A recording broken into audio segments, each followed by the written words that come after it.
Aqui estou de volta, amigos do canal do Conhecimento. Para quem não me conhece, eu sou Armando Damit, economista, professor e um amante da cultura. Daí a minha preocupação em divulgar tudo que contribua para com o conhecimento humano. Eu conto com vocês para se inscreverem no canal, dar o seu like e comentar tudo que por aqui for divulgado. Mantenham contato, sugiram algum tema que eu terei o maior prazer em atendê-los dentro do meu humilde conhecimento. O vídeo de hoje é um mergulho na vida de Jesus de Nazaré. No vídeo anterior, nós vimos as dúvidas quanto ao seu local e data de seu nascimento. E neste vídeo, nós vamos tentar explorar, conhecer mais sobre a vida deste homem notável entre os 13 e os 30 anos, pois a Bíblia não esclarece o que foi que ocorreu neste espaço de tempo. Nós vamos assistir à abertura do vídeo.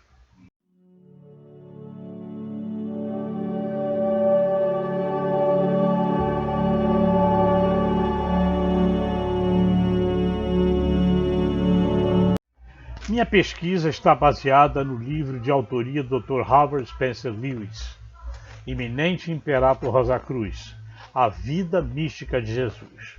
Foram anos de pesquisa reunindo informações preciosas, até que em 1929 ele publicou este trabalho, depois de sua visita ao Mar Morto, onde encontrou os manuscritos antigos dos essênios.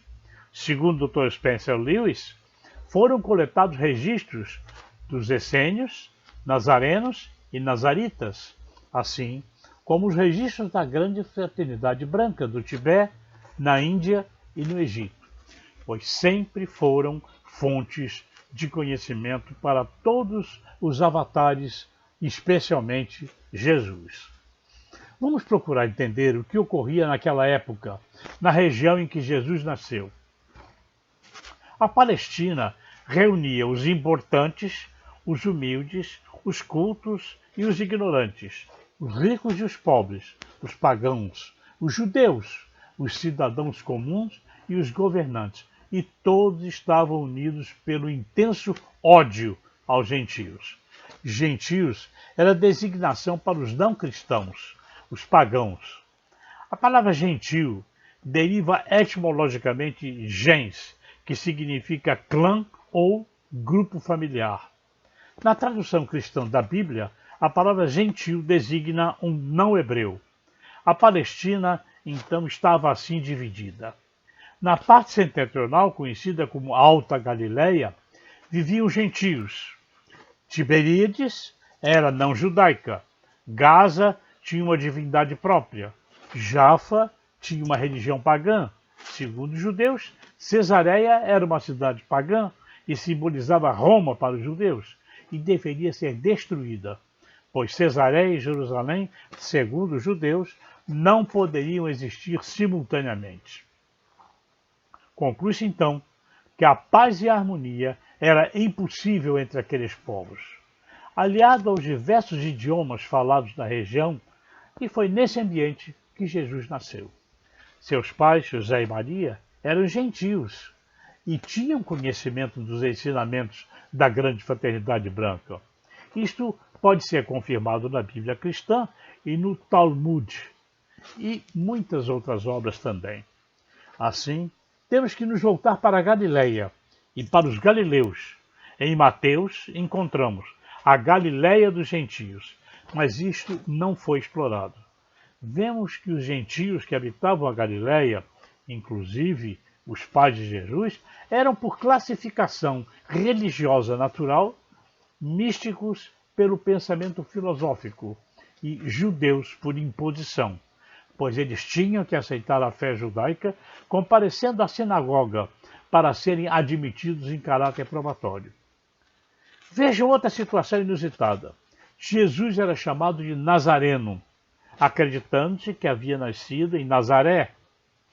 Investigando o título Nazareno, concluímos que, visto que ele e seus pais viveram na Galileia, a cidade de Nazaré deveria estar localizada nessa região, sendo então uma cidade natal. Segundo o Dr. Spencer Lewis, fez exaustivas pesquisas com o propósito de comprovar a existência de Nazaré, quando não foi sua surpresa ao descobrir que na época em que Jesus nasceu, não havia cidade ou vila na Galileia chamada de Nazaré.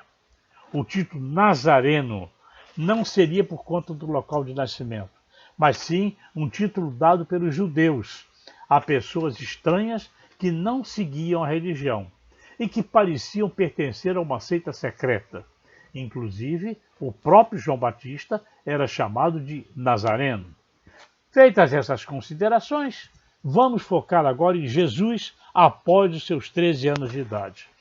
Uma vez que era obrigatório se levar os jovens que completassem 13 anos à sinagoga, assim fizeram os pais de Jesus.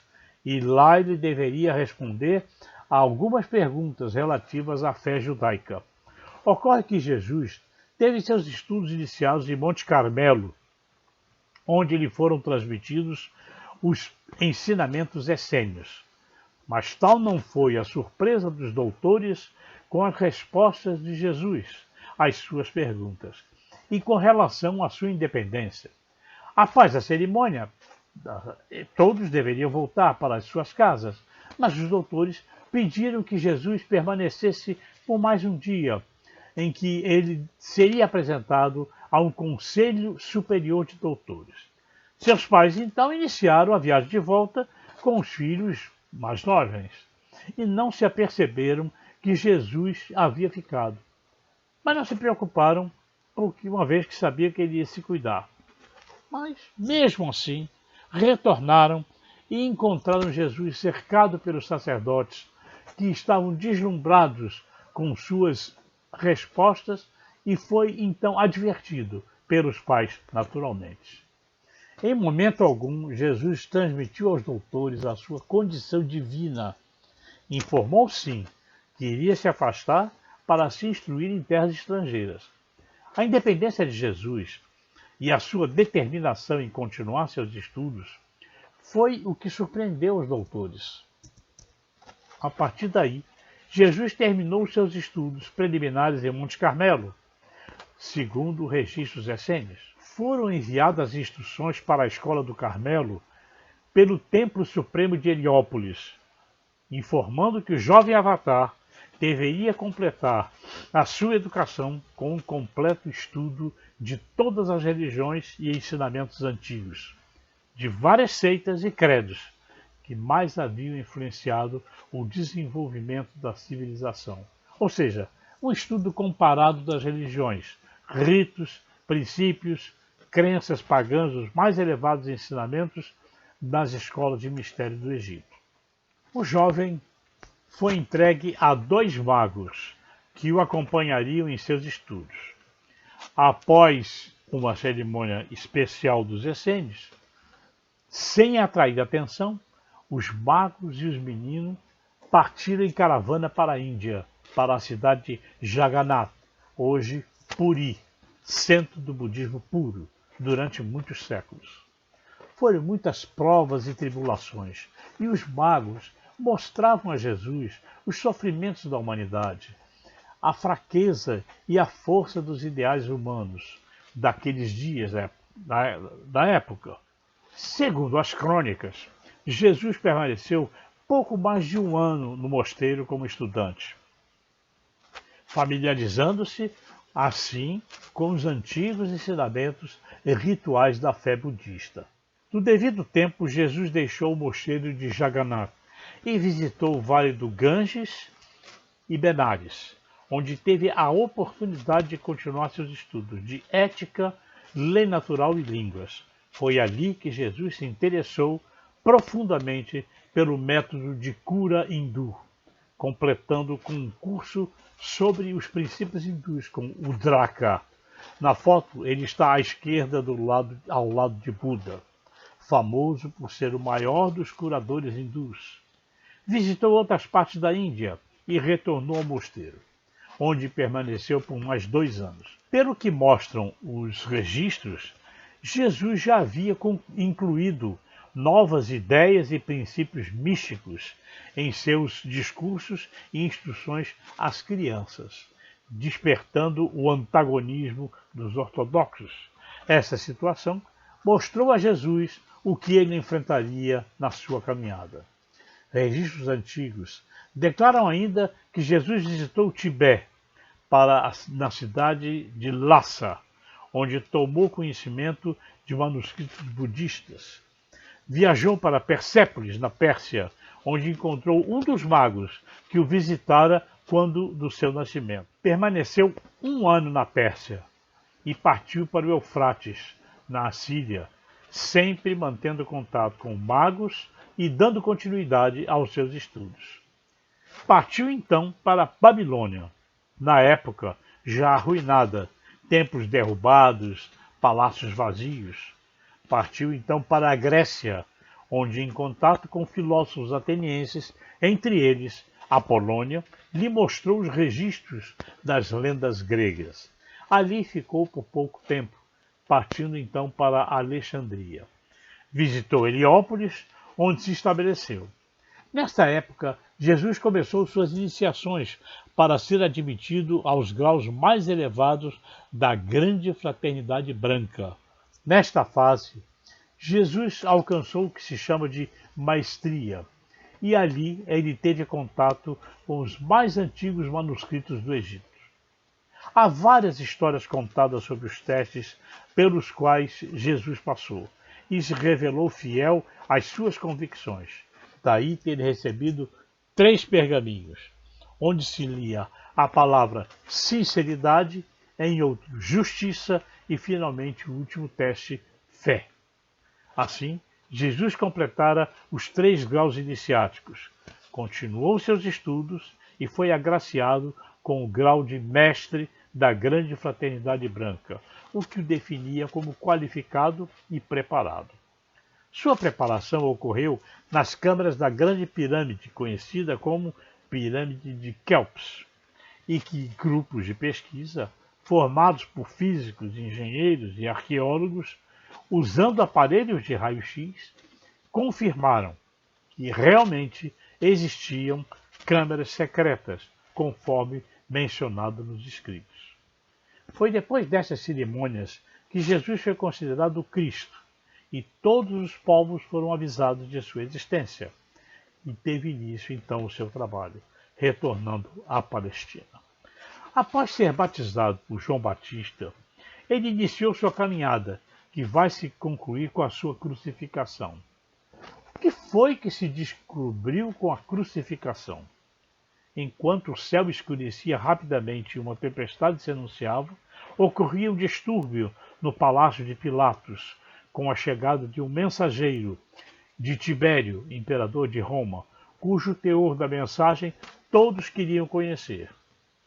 O documento era uma instrução de que Pilatos deveria cancelar o mandado de prisão e paralisar todos os procedimentos até que Cirênio pudesse fazer uma investigação completa. Até lá, Jesus deveria ser solto e aguardar o resultado em liberdade. Imediatamente Pilatos determinou que o mensageiro fosse ao encontro dos encarregados da crucificação e instruísse que fosse suspenso qualquer procedimento de perseguição ou tortura. E mais, ele, se ainda estivesse vivo, deveria ser levado a um abrigo para ser tratado. Nicodemos, José de Arimateia e Mateus ficaram exultantes com a notícia. Ao contrário dos outros, a tempestade retardou a remoção do corpo de Jesus, mas ele recebeu bebida e alimento, e foram colocados suportes sobre seu corpo para evitar que os cravos rasgassem ainda mais a sua carne. Assim que a tempestade passou, conseguiram baixar a cruz e retirar o seu corpo bem debilitado. Mas ele estava vivo. O corpo então foi levado para um jazigo de propriedade de José de Arimateia. Assim, em um local especial do túmulo, a fraternidade essênia deu toda a assistência possível no tratamento das feridas de Jesus. Já havia sido dada autorização para usar o jazigo como o túmulo de Jesus, sendo assim o local permanente do sepultamento. Logo chegaram os oficiais para confirmar o sepultamento e, consequentemente, lacrar a tumba.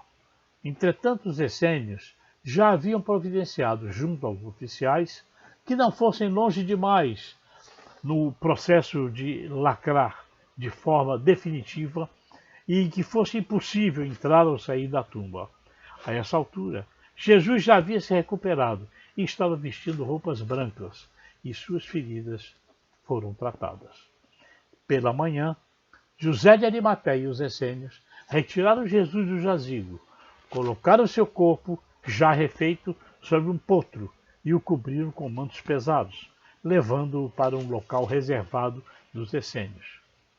Toda essa trajetória está nos registros dos essênios, encontrados no Mar Morto.